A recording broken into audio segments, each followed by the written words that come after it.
tadi siang ya, telah terjadi 365 perampokan di Jalan Pademangan, Jakarta Utara,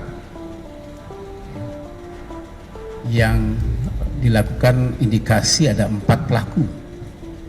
Ini masih kita dalami karena belum informasi yang didapat, karena ada 1 korban. Si pemilik rumah, inisial korban adalah J, mengalami luka tembak karena pelaku ini menggunakan senjata api dan berhasil mengambil uang tunai sekitar 25 juta dan sebuah handphone. Ini masih dilakukan olah TKP oleh tim Jatan Ras Polda Metro Jaya bersama-sama dengan Satreskrim Polres Jakarta Utara. Kita masih lakukan pengejaran terhadap yang bersangkutan. Mudah-mudahan cepat kita akan bisa mengungkap kasus ini. Terima kasih.